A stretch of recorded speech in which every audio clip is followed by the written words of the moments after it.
I can still remember loading Moonshuttle up on my Commodore 64 back in the very early days, released all the way back in 1983, courtesy of Datasoft.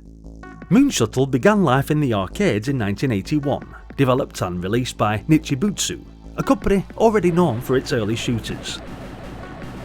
The arcade original set the template, with its mix of asteroid dodging and alien blasting action, but it was this coin-op version that later made its way onto home systems, including the Commodore 64, bringing that fast, twitchy arcade style into living rooms for the first time. Following a basic title screen, there's your little shuttle sitting at the bottom, engines glowing, nose pointed forward. It wasn't flashy, and there were tons of colourful shooters on the market back then, but somehow this one grabbed me straight away. Maybe it was the tiny craft itself, ready to barrel into the unknown. Whatever it was, I was hooked. Level 1 throws you straight into an asteroid field, 6 layers deep, motionless at first. Looks like a wall of bran flakes on screen daring you to move. You can push the joystick left or right, press fire and bang, one asteroid gone. Keep shooting, keep edging the shuttle just right, and soon you've carved a gap wide enough to slip through. You can't allow your ship to touch a stray boulder. Every asteroid destroyed is 20 points, and reaching the top of the screen nets you a 500-point bonus. Simple, yes, but oddly satisfying. But is that it? Well, no. Level 2 is a whole change of pace. Again, your shuttle is pinned to the bottom of the screen, and you can only move left and right, while the beetles swoop in from the top.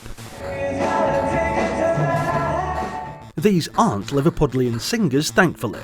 They're looping, darting alien pests, shooting straight at you. Fire too early and you miss, wait too long and they're already on you.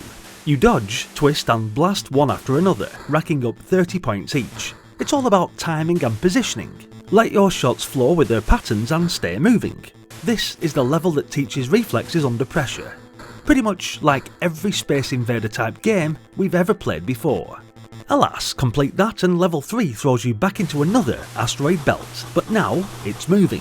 First layer slides left, second layer slides right. It's like dancing through a minefield. You have to time your shots carefully, edge the shuttle just right, and slip through tiny gaps without panicking. It gets even tougher than this as levels 5 and 7 crank up the difficulty, with multiple layers sliding in opposite directions. Here, anticipation is key, and you need to plan your path and squeeze through the gaps you make in the rocks. One error and you lose a life. And then come the enemies again. Level 4 introduces the phasmidæ creatures that swoop from the corners and open their wings when they fire. They sort of remind me of the Dilophosaurus scene in Jurassic Park, the way its head opened up. Okay, maybe not, but you know what I mean. You have to dodge, shoot and adjust constantly. Each one down is 30 points, and the allure of these levels comes not just from survival, but from the rhythm of matching the enemy movement with your lasers. Fast forwarding to level 6 brings the brains, bouncing across the screen, dropping closer each time, while shooting relentlessly. Relentless is the key word here, I suppose, but if you move smart and time your shots, you can clear them while keeping your shuttle intact. Finally, level 8 combines trons and seaweed, a layered challenge. Also, an honourable mention to the designers who named these things in the first place. Big seaweeds split into medium, then tiny seaweeds as you cut them down into smithereens, while the trons zip across space firing at you. You're juggling multiple threats at once, calculating every shot, every movement. Scoring adds another layer. Points aren't huge, but they matter. Every asteroid, beetle, phasmidæ, brain, tron and seaweed contributes to the 20,000 point milestone for an extra life. Blast too quickly and heavier reinforcements swarm. Move too cautiously and bonus points slip away. You have to balance aggression with patience. It's subtle, but was also incredibly satisfying to watch the score rise life by life, level by level. It was probably the sound effects of shooting the little seaweeds that I remember the most. Visually, it's pure, early Commodore 64. Crisp, colourful, full of life. Each alien has its own movement style, and the shuttle reacts instantly to the joystick. Sound effects punctuate the action perfectly, like I already mentioned, and the blasts, collisions, explosions are all very well done indeed. But there's no music. and honestly, you barely notice. The tension comes from what's happening on screen, and it's enough to keep you intrigued as to what is coming up next. Back in the day, C64 dismissed Moonshuttle as dull and unimaginative, and gave it a whopping 13%.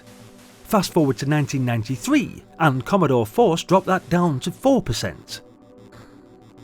I couldn't disagree more. I mean, yeah, okay, it's just a case of shooting asteroids one minute and then shooting aliens the next. But this wasn't about flashy spectacle like Defender or other big shooters of the era. It had a completely unique approach, with a game style I'd never seen before, especially in its asteroid sections. It is also a very nostalgic game for me, as I'd regularly play this one alongside my brother on 2-player mode, taking turns at trying to beat each other's high scores. Simpler times. Even after all 8 levels, the game doesn't truly end. Lives and scores carry over, giving every new run a chance to improve your high score bragging rights. You refine your approach, carve bigger gaps in asteroid fields, anticipate enemy patterns better, and push the shuttle further each time.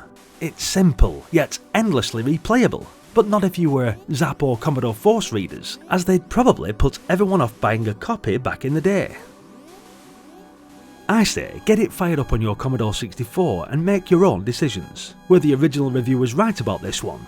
The first thing you'll appreciate is the fact that even though you can only move left and right, the controls were tight, the pacing was perfect, and the enemies and increasingly difficult asteroid belts keep you on edge. Remember, Moonshuttle wasn't about spectacle, it was about mastery, timing, and those absolutely nostalgic times from the early 80s.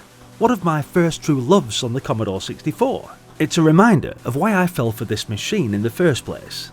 Every asteroid cleared, every enemy downed, every extra life earned. It was never going to receive a big thumbs up, but if there was an award for nostalgia, then this would be right up there. Thanks for watching, guys. Hit the like button if you enjoyed the video, and be sure to let us know what you thought of Moonshuttle in the comments section. As always, your continued support is massively appreciated, so don't forget to subscribe for more content just like this. If you want to go a step further, consider becoming a channel member or supporting me on Patreon. Your support helps keep the channel going and gives you access to extra content and perks. Don't forget to check out the website for a full database of every game we've covered on the channel so far. It's a great place to explore more Commodore titles. Check out the playlist there for more Commodore games and maybe stick around, because there's another one coming up right now. Hopefully. I'll see you all in the next one. Until then, bye for now.